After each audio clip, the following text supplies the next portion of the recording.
Member बनने पे मुबारकबाद देना चाहूँगा और मैं पंजाब के अवाम, रहीम यार खान के अवाम का शुक्रगुजार हूँ कि उन्होंने पाकिस्तान पीपल्स पार्टी का उम्मीदवार को कामयाब करवा के भारी अक्सरियत से कामयाब करवा के नफरत, तकसीम और गालम गलोच की सियासत को शिकस्त दिलवाया है। जनाब स्पीकर, मैं पाकिस्तान पीपल्स पार्टी का जनूबी पंजाब का तंजीम को नेशनल असेंबली का फ्लोर पे खड़ा होके मुबारकबाद देना चाहूंगा। जनाब स्पीकर, ये मेरे वो सिपाही हैं जो भी हालात हो, चाहे वो मुल्तान का बाय इलेक्शन हो या रहीम यार खान की बाय इलेक्शन हो, वो डरते नहीं हैं, वो झुकते नहीं हैं, वो हर फितना का मुकाबला करके, झूठ, प्रोपेगेंडा और गालम गलोच का सियासत का मुकाबला करके अवाम की ताकत से, वोट की ताकत से मुंतखब होकर यहां पहुंचे।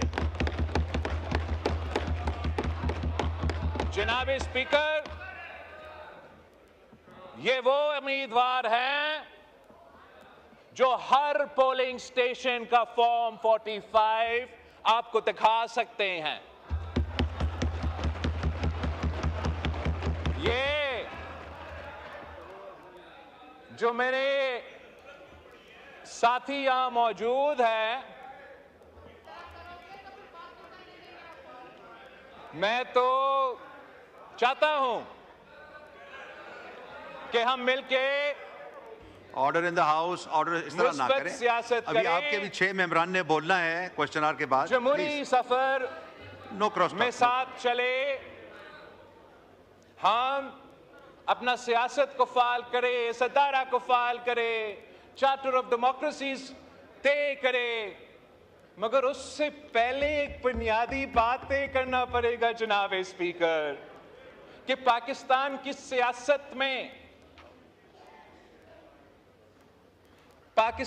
सियासत में क्या वो जो हारते हैं वो हार मानने के लिए तैयार है और जीत को कबूल करने के लिए तैयार है, या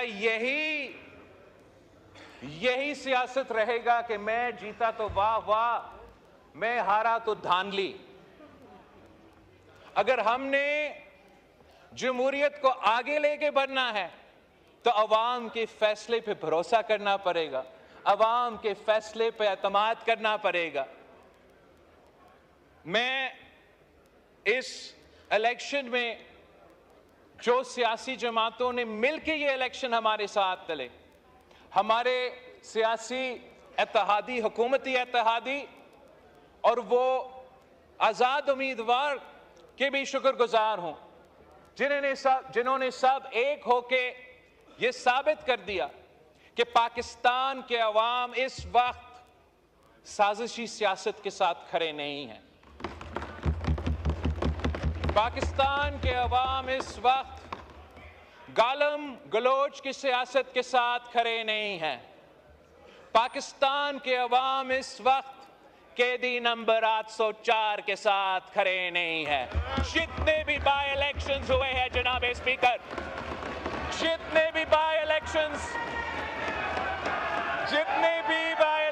हुए हैं जनाब स्पीकर, तशरीफ रखें। जितने भी बाय इलेक्शंस हुए हैं जनाब speaker, order in the house, order in the house, order in the house. उसमें ये लोग हारते हैं और इत्तेहादी जमातें जीतते हैं। ये साबित करते हैं कि पाकिस्तान के अवाम इस वक्त कहां खड़े हैं और क्यों नहीं। जब कल रात कल रात जो पूरे पाकिस्तान ने एक बयान पढ़ा है कैदी नंबर 804 का, और उस बयान में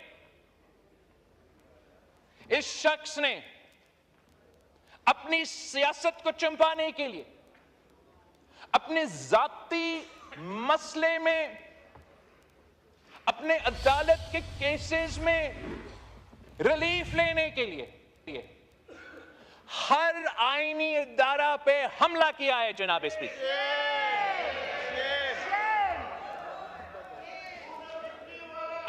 मैं तजवीज कर देता हूं तरीके इंसाफ को कि इसको आप तहकीकात करें कि क्या ये वाकई खान साहब का स्टेटमेंट था या नहीं। इसलिए कल तक हम तो एक बहुत मुस्बित डायरेक्शन में चल रहे थे जनाब स्पीकर। हमने एक ऐसा फोरम बनाया था जिससे मेरा उम्मीद था और है कि हम जमहूरियत और इन इदारों के फायदे में लेजिस्लेशन करेंगे। लेकिन कल रात एक हमला किया है जनाब स्पीकर, जो कि एक बार फिर जमहूरियत पे एक हमला है। ये एक इतना ऐसे प्रोवोकेटिव स्टेप है कि एक तरफ मौजूदा चीफ जस्टिस के खिलाफ कंटेम्प्ट ऑफ कोर्ट किया गया है, दूसरी तरफ आर्मी चीफ ऑफ स्टाफ पे सियासी इल्जामात लगाए गए उस ओहदा को मुतनाज़ा बनाने के लिए। तो जनाब स्पीकर, अगर खान साहब ने ये स्टेटमेंट दिया है तो फिर इस स्टेटमेंट का कॉन्सिक्वेंसेस है हमारे आईन, हमारे कानून के मुताबिक, और उन कॉन्सिक्वेंसेस को उसको भुगतना पड़ेगा। और फिर इनके जमात का जो रोना धोना होगा तब वो हमसे एतराज ना करे। खान साहब ने अगर ये स्टेटमेंट दिया है तो जो मसले खान साहब के लिए बनेंगे और खान साहब की जमात के लिए बनेंगे और खुदा ना खास्ता हमारा जमहूरी निजाम के लिए बनेंगे, वो तो उनका जिम्मेदारी है। अगर ये स्टेटमेंट खान साहब ने नहीं दिया, अगर खान साहब ने ये स्टेटमेंट नहीं दिया तो अब फौरी कायदे हिज़्ब इख्तिलाफ या उनके पार्टी का चेयरमैन एक्सप्लेनेशन दे कि ये ट्विटर अकाउंट अली अमीन साहब चला रहा था, मरवत साहब चला रहा था, इनसे पूछे खान साहब का इससे कोई वास्ता नहीं है। ये क्लैरिफिकेशन देना बहुत ही जरूरी है जनाब स्पीकर। ये जो इल्जामात कल लगे हैं, this is a pattern of an exercise that has been going on since the days of the no confidence motion जनाब स्पीकर। तब से जब हमने एक आईनी जमहूरी कदम उठाने की कोशिश किया कि हम वजीर आजम को ना किसी अदालत के फैसले से ना किसी और अदारा के फैसले से हम इसी हाउस का वोट के अदम एतमाद से घर भेजना चाहते हैं, उसी वक्त जनाब स्पीकर कुछ इंडिविजुअल्स जो हमारे एस्टैब्लिशमेंट के इदारे में मौजूद थे और कुछ इंडिविजुअल्स जो इस सियासी जमात से ताल्लुक रखते हैं, उन्होंने मिलकर एक साजिश शुरू किया और वो साजिश एक ऑनगोइंग कू अटेम्प्ट था जनाब स्पीकर। उस कू अटेम्प्ट का पहला हमला हमारे अदम एतमाद को आर्टिकल 5 की बुनियाद पे रद्द करना, कॉन्स्टिट्यूशन का तोड़ना। उस कू अटेम्प्ट का दूसरा हमला जबरदस्ती किसी न किसी तरीके से आर्मी चीफ के अपॉइंटमेंट से पहले इलेक्शंस करवा दो। उस ऑनगोइंग कू का तीसरा हमला कि किसी न किसी तरीके से इस अपॉइंटमेंट का प्रोसेस का मुतनाजा करवा दे। एक कोऑर्डिनेटेड एफर्ट के मुताबिक जनाब स्पीकर, मीडिया एंकर्स को लॉन्च किए गए, सियासतदान को लॉन्च किए गए और अपना ही आर्मी चीफ के खिलाफ एक साजिश जारी था कि जो भी हो, यह शख्स जिसके बारे में कहा जाता है कि जब वो इंटेलिजेंस चीफ था उसने खान साहब का करप्शन पकड़ा था, जब वो इंटेलिजेंस चीफ था उसने वो करप्शन के सबूत खान साहब के सामने रखा कि आप एहतसाब की बात करते हो, आप इंसाफ की बात करते हो, आप इस पे एक्शन ले। इसके बजाय कि उस करप्शन पे एक्शन लिया जाए, उसने वो इंटेलिजेंस चीफ को हटा दिया जनाब स्पीकर।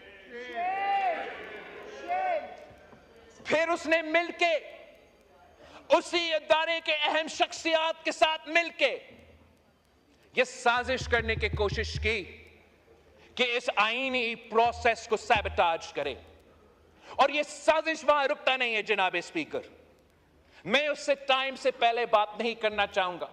मैं हुकूमत का वजीर नहीं हूं, मुझे डिटेल शायद नहीं पता होगा, लेकिन जिस तरीके से इस वक्त तहकीकात चल रहा है, ये जो इनका फॉर्म 45, फॉर्म 47 का प्रोपेगेंडा है जनाब स्पीकर, इस पे भी एक बहुत बड़ा कहानी सामने आने वाला है। कुछ वो साजिश जिसने पहले अदम एतमाद को रोकना था, फिर चीफ का अपॉइंटमेंट को रोकना था, उस साजिश ने इस इलेक्शंस को भी डिस्टर्ब करने थे जनाब स्पीकर।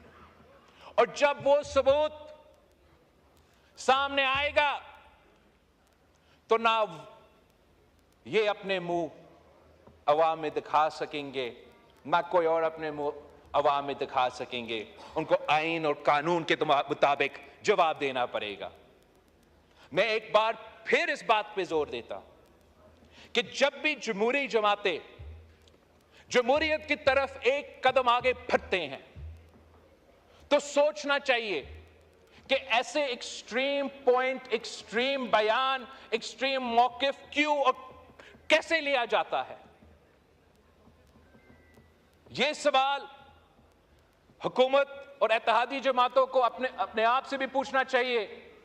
मगर मैं पीटीआई से दरख्वास्त करता हूं कि आप इस बात पे आपका अपना पार्टी में ये तहकीकात करें, आप पता करें कि जब भी हम कोई पॉलिटिकल स्टेबिलिटी की तरफ जा रहे होते हैं, ये कौन साहब है जो आपके रैंक्स में है, जो खान साहब से ऐसे कोई बयान दिलवा देते हैं या ऐसे कोई कदम उठाते हैं जिसकी वजह से आपके मिसाइल में इजाफा होते हैं और पाकिस्तान के मिसाइल में इजाफा होते हैं।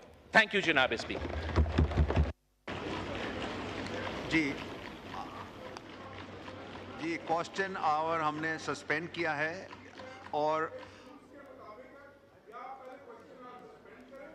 जी